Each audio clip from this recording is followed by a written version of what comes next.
You're listening to the Jōrni Podcast. What happens when our always-on world finally pushes us to pause? Stay tuned for today's eye-opening episode. This episode contains adult subject matter, and some listeners may be triggered by this content. Listener discretion is advised. Hi, I'm Petra Brunbauer, and with decades of experience with sadness, pain, anxiety, and stress, I finally figured out how to leave all that behind. And this podcast shows you how to break free permanently so you can reclaim your sanity and find the self-esteem and energy to go after the life you desire. With real talk about mental health, holistic healing, and the tough journey of coming out the other end. This is the Jōrni Podcast. Welcome to today's episode. In this episode, we explore what happens when the pace of success begins to take more than it gives. Years of being always on in a world that rewards doing over being can slowly pull us away from meaning, connection, and the natural rhythms that keep us grounded. What follows is an awakening that often begins not in the noise of achievement, but in the quiet moments where we finally stop running. Novelist, curator, journalist, conscious business leader, photographer, humanitarian, and modern mystic Renee Blodgett has lived multiple lives in one. She has traveled around the world, from riding elephants in the Indian jungle and photographing polar bears in northern Canada to teaching English in Kenya and exploring glaciers in Iceland. She has lived in 11 countries, including the Gaza Strip and South Africa during apartheid. Known as a master of storytelling, she has written for magazines, blog networks, The Huffington Post, and her award-winning travel magazine, We Blog the World. For 12 years, she has been the co-curator of TEDx Berkeley, one of the most prestigious TEDx events in the United States. Through Blue Soul Media and Blue Soul Earth, she guides others toward heart-centered living, feminine and masculine balance, and a life aligned with the soul's calling. Here is my interview with Renee Blodgett.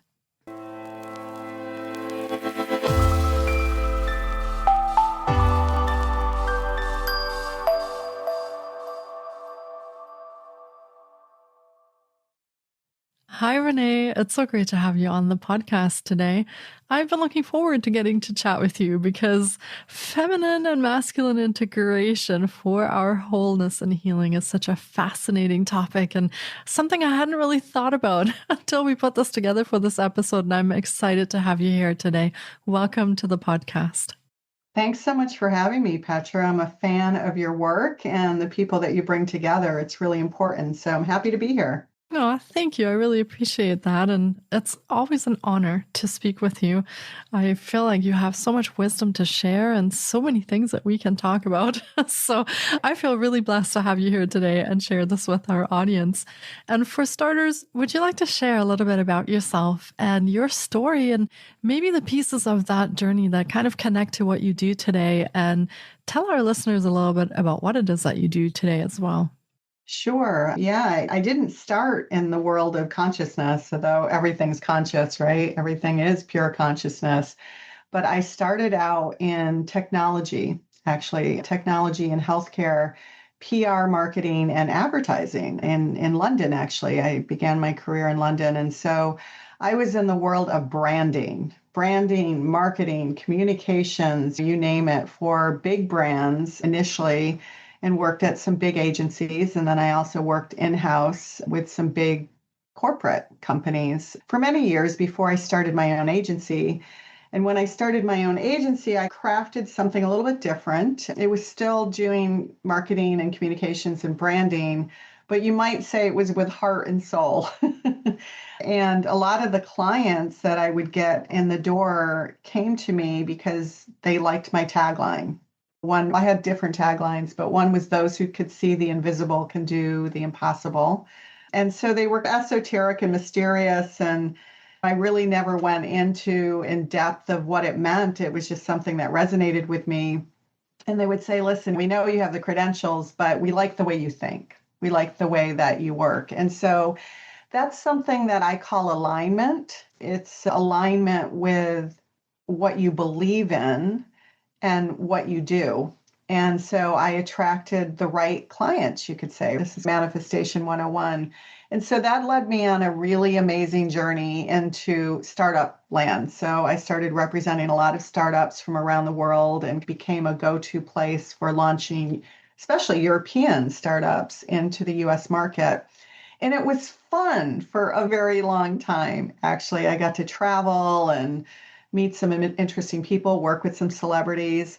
But then I started seeing some imbalance happening, especially in Silicon Valley. So I lived in Europe for a while. I lived in South Africa for a while, the Middle East, then Boston for many years before I came to the West Coast. And the reason I came to the West Coast is because it was so dynamic, right? There was innovation happening constantly and people weren't sitting on it. If they had an idea, it's let's go. And it was a very exciting time to be in Silicon Valley until really things got out of balance, I should say. And I think that's really when I started doing this inward journey and started looking at why we do the things that we do, right? Why are we creating this product? Why are we creating this solution or this service? Is it to better humanity or is it simply to flip a company? And so on that onward journey, I was traveling in a different way and spending more time with nature and followed the ilks of Ken Wilber and Deepak and all over the world and Tony Robbins and all of the people spreading consciousness. And in that inward time, I stepped away from tech for 10 years. And yeah, that was a big moment for me because you're also stepping away from big incomes when you do that inward journey. And so that's really brought me to the work that I do today. Amazing. Thank you for sharing that. And I feel that you touched on so many interesting things and also on the fact that when we sometimes want to align with what we feel is our purpose and our passion, and in essence, what makes us happy, lights us up, those are sometimes choices where it almost can feel like we're sacrificing something to come into that path or that point in our lives where we make a decision. And sometimes we let go of income or we let go even of relationships in those senses. So that can be a challenging time. And I feel at the same time, we won't really feel whole until we actually step onto that path. So some really interesting things you touched on there. And I do feel that kind of wholeness is really what this is all about, what we're talking about when we say well-being, in that sense, being well and being whole. So thank you for sharing that. And you also have interesting perspectives on combining that feminine and masculine parts of ourselves, because very often as a woman, I don't really think I'm masculine or have masculine energy, but of course we all have both. How did that play out for you? Because I imagine being in tech, there was a lot of masculine energy around you probably. How did all that come together when you were experiencing that? I think it's a great question and it's a great topic. And when I think about it, when I would go into a boardroom, often I would be the only woman in the room, especially when we would do business in places like Japan or other parts of the world, but even in the United States and Europe. And what I didn't realize at the time was how masculine I had become in the workplace, because it's not that it demanded it from me, it was my perception that it demanded it from me. And I think that even for men, there's a perception that this, I don't really want to use the word wounded masculine energy or wounded feminine energy, but this sense of distorted, maybe it's like a distorted sense of who we need to be and how we need to show up. And I'm rereading The Heroine's Journey. It's an old book. It's been around. It's like an epic book. And she had written it, the author had written it as a counter to Joseph Campbell's The Hero's Journey. And I haven't read it in probably 20 years, and I just finished it recently. And there's a piece in there where she talks about, and I just really resonated with it, where the masculine energy is all about forward thinking. It's like this forward pushing ahead, succeeding, getting the next deal. And I had really become that. And I was really good at it. I loved it. If I got a media hit or if I got a deal or closed something, there was a rush. There was an adrenaline rush like you get when you go on a fast ride or a roller coaster, right? There's like there's this rush. And it's exciting when you're successful for your clients because they acknowledge you and they give you that sort of sense of glory that you're worth something. And so that becomes self-worth through doing, not through simply being. And I see a lot of men and women, it's not just identified to one sex or another, but where we feel like we need to do more to be honored and worthy. And the truth is, when we're doing that, we get out of balance. We're not in harmony with the feminine principle, which rather than this forward pushing, moving forward, it's in spirals. It's circular. So they're in that world of circular feminine harmony, right? Whether this comes from esoteric wisdom across cultures, right? That whole idea of circular energy is connected to Gaia or the earth. And so that brings us to the feminine principle, which is really about being and connecting and collaborating and creation. And so when we're out of balance, because we each hold feminine and masculine energy within ourselves, regardless of your sexual orientation, things feel off in our bodies. Some of us are more aware of it than others, but it can show up in a myriad of ways. For example, it can show up in pain in your body. It can show up right through inflammation. It can show up through emotional distress. It can show up where, say, you're in a social setting and you're having a conversation, but it just has no meaning anymore. Why am I here? So all of these things and many more examples, but you just feel like something's off. And that's when we're out of balance and we need to go inward to see how we're showing up in the world in each and every moment. And that really starts with awareness. That's beautifully said. And it's so true. Were you experiencing that as well as you were deciding to move away from tech and to move into something different? Is that you were starting to lose that meaning in what you were doing? Was that part of your journey as well? Absolutely. I've worked with some amazing tech entrepreneurs, men and women. Unfortunately, more men than women. I remember I had an Israeli female CEO client once, and things were just different. We had so much fun together. And at one point, we were driving away from a tech conference. I think it was Digital Hollywood in LA. And I was like, I've lined up all these meetings for you at this after party. And she said, no, we're going for sushi. And I said, no, you don't understand. I've got all these amazing meetings. And it was like, it just occurred to me because she said, this is what it means to have a female CEO client, that we do things on our own terms. She said, do you really think I want to go to some sports bar and network with these guys about their yachts and how many venture funds they've closed and whatever? And it was just a funny moment. We went off and had sushi and talked about other things, and her company was still successful and got sold and all of those things, but on her terms. And so I think it's really a question of being aware in each and every moment and then taking a pause. This can show up in personal and professional ways. In a professional way, it can take a pause and say, is this job really aligned with who I am, my values, and what matters to me?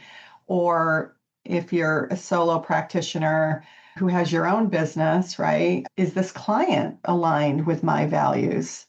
And can I really provide the kind of consulting to them where they're going to be able to hear me, right? Because are we in alignment? So I think that's one place where it's a practical pause and reset. And the same holds true with our personal relationships, right? And this is really a bold journey. It's not one for the lighthearted because it might involve saying goodbye to relationships that no longer serve you. And so how do you feel around that person? Do they light you up? Do they feed your soul? Do you feel more connected after speaking with them and spending time, or do you feel more drained? And that doesn't mean, now let's be clear here, this does not mean that if a friend is going through a crisis and they need your ear, that you don't show up and listen with an open heart, even if it does drain you. But what it does mean is paying attention to the everyday relationships that you are engaging with, because ultimately who we spend our time with is who we become. Yeah, so important. And I guess that also brings us a little bit to how that affects our well-being. And we talked a little bit about coherence before too, before we started recording. I feel like all of that kind of comes into how do we affect ourselves with our own energy? How do others affect us with their energy? What kind of energy are we putting out into this energetic field? And how does that resonate back to us? Because I feel when we are not happy and when we're not aligned internally, that energy can really, I want to almost say, harm us in a lot of ways, cause mental distress, emotional distress. It can even underpin some of the physical challenges that people are going through with, and you mentioned pain before, right? Some of those things are expressions of really this misalignment when we are not doing what we want to be or desiring to be doing or passionate about.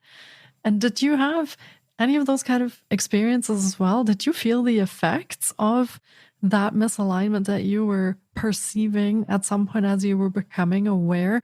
Were there consequences for staying in that misalignment for you?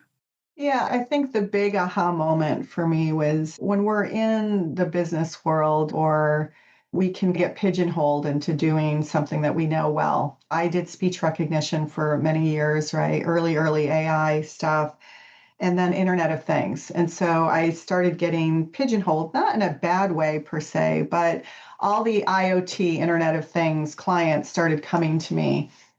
And that really meant an always on world, constantly always on. In fact, I think I laugh at this now in remembering it, but I was a digital influencer for the always on conference and community or whatever. That was the name of it.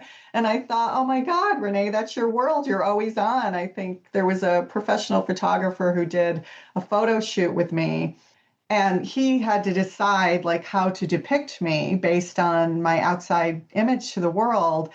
And whenever I look at this photo, it's astonishing to me because he has me in the middle of 6 screens. There's 6 screens around me with all these different worlds, right? My travel magazine's over here, and my clients are over here, and my consulting business is over here, and then all my social media handles. And I had a camera around my arm because I'm always taking pictures. And when it was something I thrived on for a long time, but it took me away from being present because I didn't have time for me. And as I get older as a woman, I see this around me all the time where women just don't take enough time for them. Men too, but we don't take enough me time. And certainly COVID was a blessing for that, as it brought people back to family values and spending more time with their children and spending time more with themselves and reconnecting with themselves. So I think, yes, I felt this sense of never being able to get away from this always on world. I was flown to different parts of the world as an influencer. And as part of being an influencer, you got to take pictures and video and edit it and get it out on time. And I was fast and good at it, but it was like it was taking its toll on me, both physically and emotionally. And thank the universe, right? I didn't get a serious disease from it, but it really affected me emotionally in a big way, where I just had this aha moment, like, what matters, right? And so there was another really beautiful moment that I would encourage everyone to do. If you are overworking, and by overworking also as a mother, so if you don't have a job at home, but you're a mom and you're always on having to bring your kids to soccer games and whatever, take a moment, figure out a way. I went away for a month, and I know that's not easy for moms to do for sure, or if you're in a relationship or if you work in a corporate job. And so I was able to I finagled things to be able to do this. I went to Iceland to speak on a social media panel. And it was one of those startup conferences. And they invited me out there, and it was only supposed to be for a week. And so at that time, I had more Twitter, right now X, now it's called X, followers than the population of Iceland. And so people were following my stuff. And I was throwing out there, I really wasn't interested in tech or meeting with tech entrepreneurs. I really wanted to hang out with some puffin birds. And so all my tweets and my Instagram posts were about that. And I was getting all these messages. Oh, yes, we'll take you to see puffin birds. They're all over the place. Have you been to the north? Have you been over here? And I got so excited with all these invitations that I finagled everything in my schedule, and I ended up staying there for a month, which completely changed my life. Everyone thought because I was divorced at that time. And so everyone thought, oh, she's fallen in love. And what I had fallen in love with was not a man, although there were certainly many handsome men in Iceland. But I was in love with nature again. It was reconnecting to nature, reconnecting through the whales and the icebergs and the puffin birds. And it was just an incredible journey within to reconnect to the soul of the earth. And when I came back, I was so renewed. I felt, what am I doing, right? What am I doing? Am I going to continue to promote an always-on world where women half my age are in my gym sauna with their cell phones because they can't even leave it outside of the sauna for 5 minutes, right? Am I really going to sit there and promote another client that's got to tell you your refrigerator when to change the milk? I mean, enough already. It's just too much. It was too much. So I said, no, that's it. I got rid of all my clients. And that was it. It was really no turning back. And I miss, especially with the onslaught of AI, I really miss some of the really great developments that are coming out around conscious AI and ways that we can really merge those worlds of conscious technology. And so I think there's a really interesting shift that's happening right now that's worth looking at. But it really takes awareness to not just jump in once again to the next candy in Silicon Valley or elsewhere in the tech world and just say, oh my God, let's jump onto this more. And sometimes more is really what kills us in the end. You need a reset, and you need to also have awareness on an everyday basis. What are you plugging into? Does it feed your fear, or does it feed a place of peace and serenity? Wow. Yeah. I feel so many aha moments firing as you're talking. And I'm hoping our listeners are having those same moments, looking maybe at our lives and thinking, this doesn't really fulfill me, or this doesn't really fulfill me, or I should really take some more time for myself, because I never do that. So a lot of different things coming up as you're saying those pieces that happen in your own life that I find so interesting and yet so relatable. I think almost every woman, every mom out there can relate to those pieces, and especially also in the corporate world. So good for you for taking that time in Iceland. And did you see the puffin birds?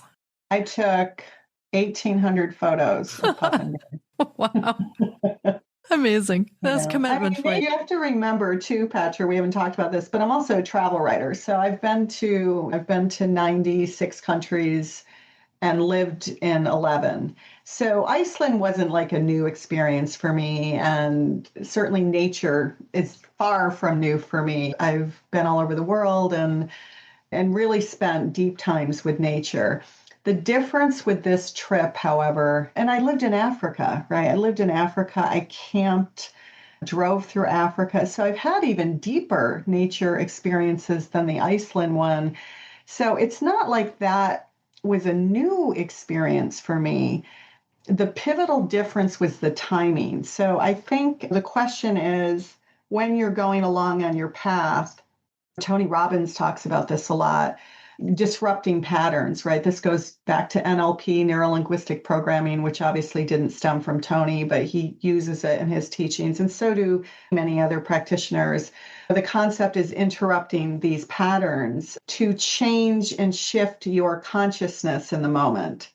So although I had done a lot of travel and although I had spent tons of time in nature, I was out of balance and disconnected from it. And this really brings us to something that we don't do very well in the West, and that's honoring our Indigenous elders and that wisdom of connecting to the earth, right? Whether it's our shamanic practitioners or simply just an Indigenous elder who just lives one with the earth. And by the way, when I say Indigenous, let's be clear about what I mean by that. We all have Indigenous ancestors, all of us. I don't care what color your skin is, where you come from, what your lineage is. We all came from a period of time where we lived on this earth. We celebrated the seasons, and every single culture does it differently and beautifully and should all be honored. But one thread that really ran across all cultures in ancient times was honoring the seasons and honoring nature and the earth and understanding that connection to it. And so I think that's a big part of our disharmony and why there is so much mental illness and disease is because we're just disconnecting from ourselves, from our innate knowing of that oneness that those who still practice Indigenous wisdom today, they know, right? They still live it. And we've not only unplugged from it, but we've made it primitive in the West. We've separated it into that was a primitive way of being, right? And so we need to conquer the earth and let it work for us. No, you need to be one with the earth, connect to it, and live in harmony with it. And so this disharmony, and I think this mental health issue that many are feeling, that's another big issue. So it's not just being out of balance in your work life or in your family life. It's also not recognizing the interconnectedness that we have with the earth and also with each other. The ancient wisdom practices across lineages teach that in Hinduism, or they'll talk about this mirroring effect, that when you can look at the other person and see yourself in them with empathy and with compassion and sympathy, right? That you become one with that person because you realize that you are the same. You might have different issues that you grapple with on a daily basis, right? You're not going to have the same issues as a homeless man on the street, but we do have the same issue of wanting to be loved and accepted, right? That's a fundamental aspect of being human, is to be loved and accepted and acknowledged, right? And heard and seen. And so this runs through all of humanity, regardless of whether you're Jeff Bezos raking in billions of dollars or the homeless person on the street. And so we just need to get back to that and really pay attention to, I think, what our values have become.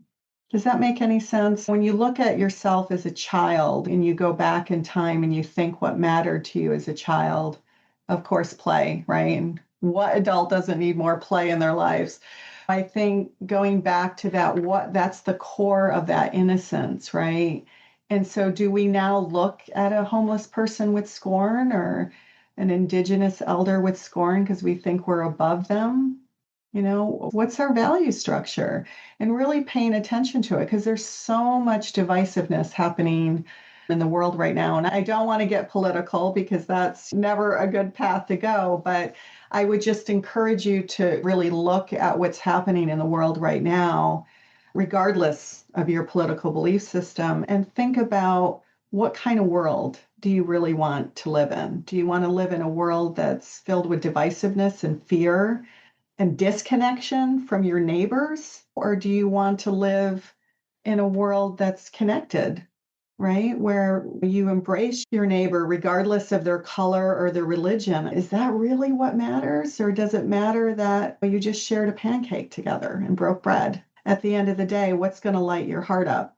And that's going to really shape your value structure, getting back to really what matters, right? To humanity, and fill your heart again with wholeness and completeness.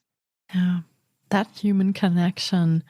I feel we've been on a path where that's been declining a little bit in favor of technology and devices. And although People use devices, of course, to stay connected. And in many instances, that's a good thing. We have family living across the world and we can video chat them and all those amazing things.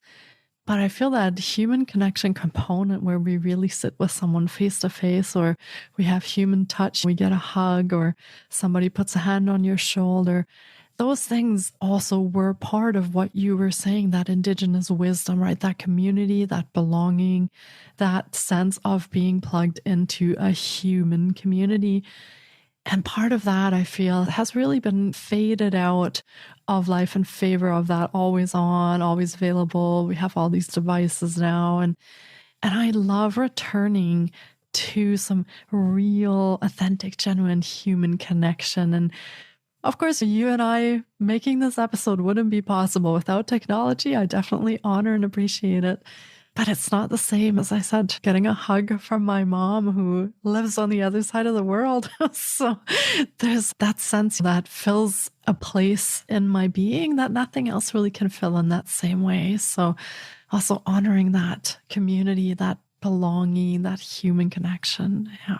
Yeah, Jane Goodall, Rip Jane Goodall, she was really a great example of someone who lived her life that way. And I had traveled to Uganda and Rwanda way back before they even let Westerners in. And so was able to see the gorillas in the mist way before the movie came out. And so I've always just had this deep connection to her and her lineage and wisdom. And what a legacy, right, that she's left for us to remember and connect to. And you're right, in our work, the work that I do at Blue Soul Media, and the work that I do with my partner at Blue Soul Earth, we really teach about that merging of science and spirituality. So we really believe in both and we honor both. And I feel like that's another thing that I would be remiss not to bring up, where we feel out of balance when sometimes we plug too much into one side, right? The tech and the science, right? Then pharma leads our life. Right. If we're in the other and we're like, okay, I have stage 4 cancer and I'm only going to try spiritual practices and not tap into modern medicine, then you're cutting off some of the most advancements that we have in modern medicine. It pains me.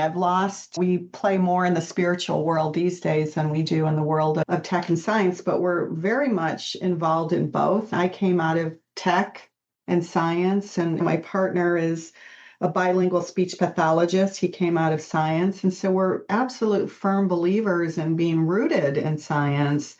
You have to use common sense. As we write in our book Magdalene's Journey, which is, yes, it's the story of Mary Magdalene's life and teachings from 2,000 years ago, but it's far from a religious book. It's really a common sense book about this imbalance of the world between masculine and feminine.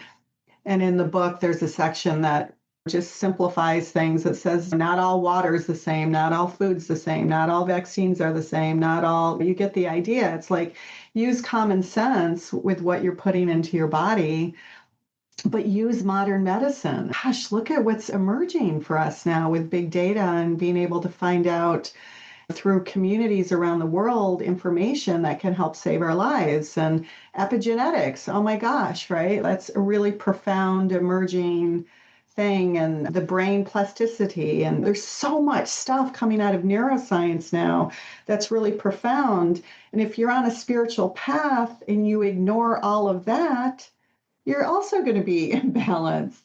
I would really encourage people to marry the two, that works best for you, because a path for one person may not work for another. What is your body telling you? Listen to your body. What does your body need?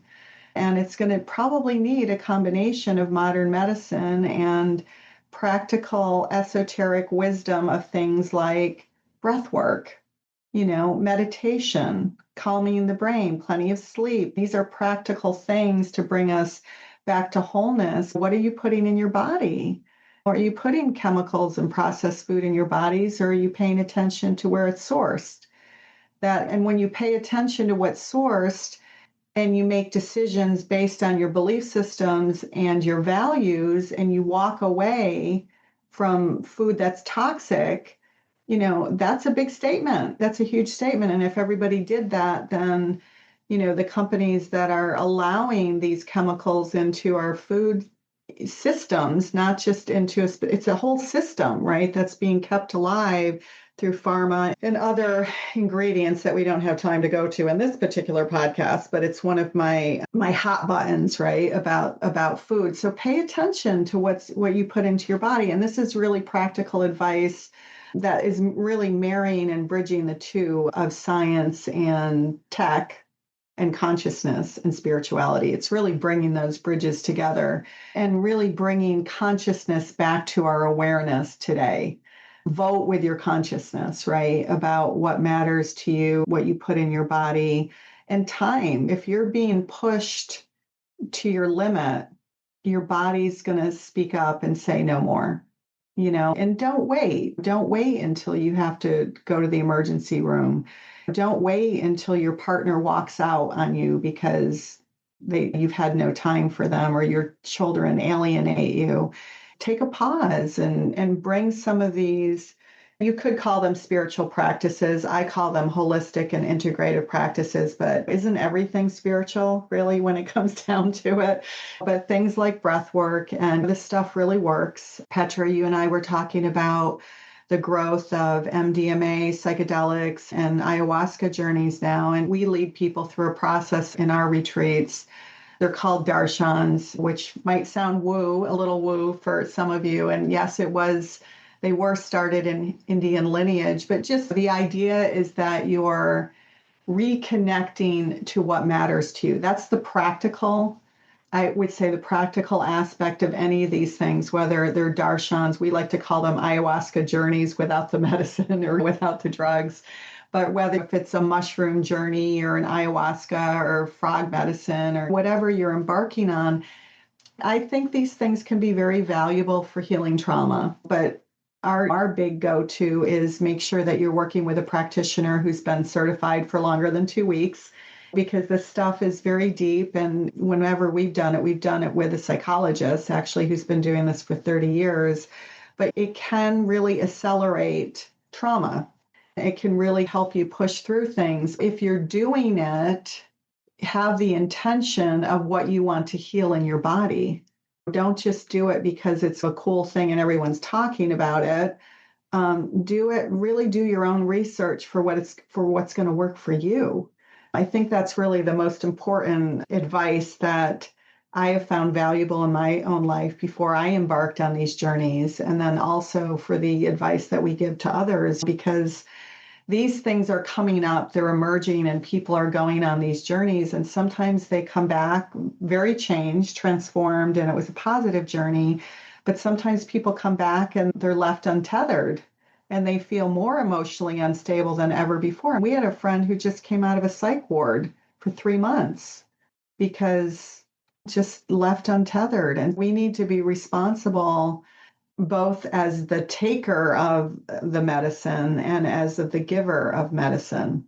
So that's a whole pathway that we could go down, but yeah. Yeah. And I feel you touching on something really important there. Again, this integration piece, right? Just like we said, integrating masculine, feminine, feminine, masculine, integrating our passions, our desires, our purpose, integrating experiences as we are processing trauma, chronic stress, pain.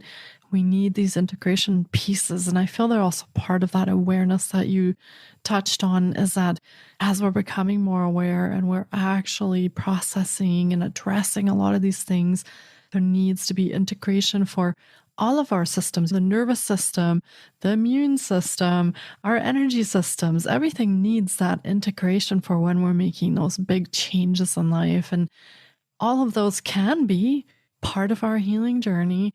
I feel if we set the container and we give ourselves that space, we have good guides and people that support us during those journeys, I feel that can go a long way in our healing. So thank you for sharing that. I find especially those directions very fascinating because I feel that we call them emerging, and yet as they've been around for thousands of years and have already been used in healing for many millennia. So we're rediscovering ancient wisdom, even though we call it emerging.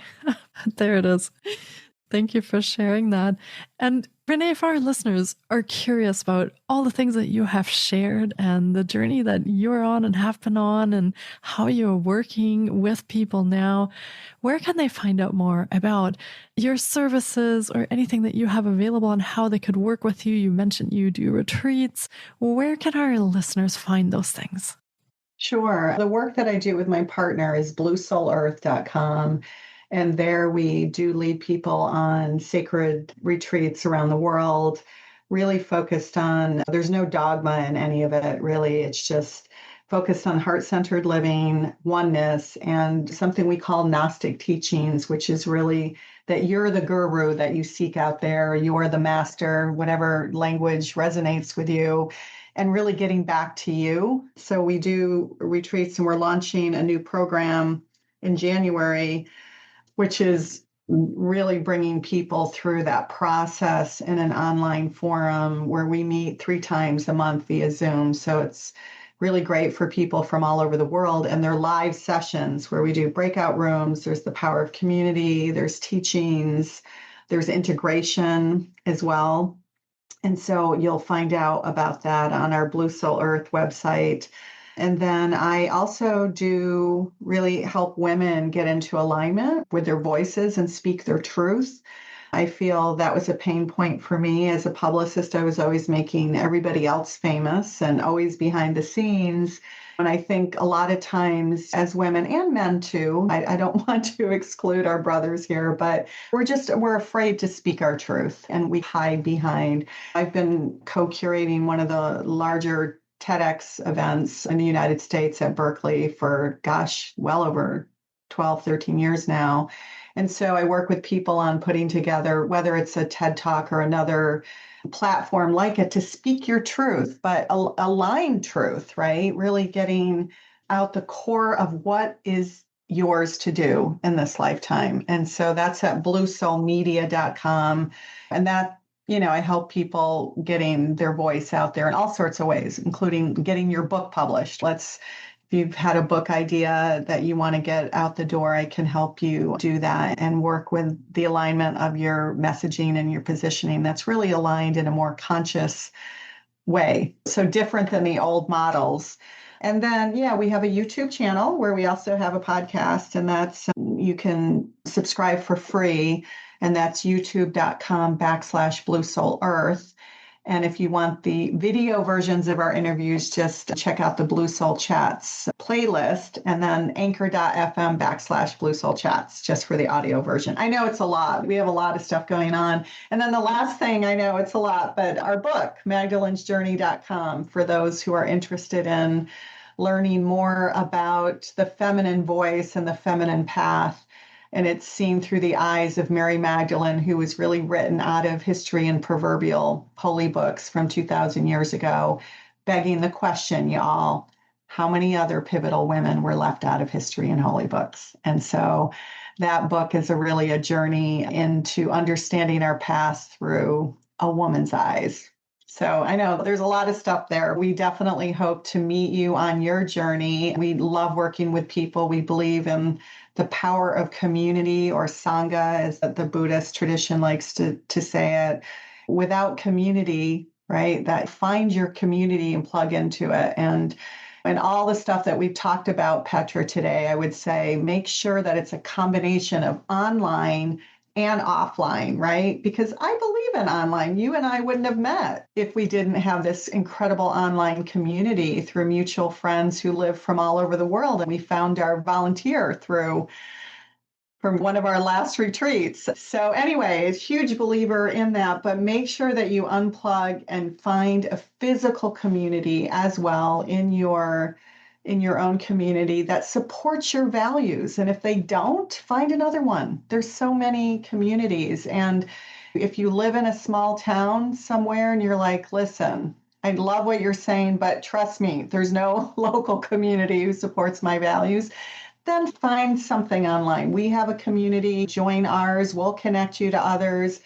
And over time, when your consciousness changes through plugging into that community, I can assure you the right people will show up locally for you. It just happens. It's a miraculous thing, but people will start coming out of the woodworks from places you can't even imagine, right? And so just trust in the process and just know, I would end with that you are never, ever alone. Yeah, absolutely. And thank you for sharing all of this and your beautiful resources as well. And we, of course, will be linking to all of Renee's offerings in the show notes as well. So you can check there for how to find all the websites, the podcast, the book, and I'm guessing also more upcoming retreats for next year. So be sure to check there to connect with all these wonderful things that Renee and her partner have to offer. And Renee, thank you for joining me today and spending your time with me. I know we had a long chat and I truly appreciate you. And thank you for taking the time to share your wisdom, your journey, and your story with our listeners. And I wish you a wonderful, I know you have some exciting things coming up. And since this will be airing in the new year, we're welcoming our listeners to the actual new year starting. I wish everyone the very best starting off. And thank you, Renee, for joining us today. Thanks so much, Petra. So happy to be here. Absolutely. And thanks, everyone, for listening in today. Take care and be well. Thank you so much for taking time out of your day to listen in.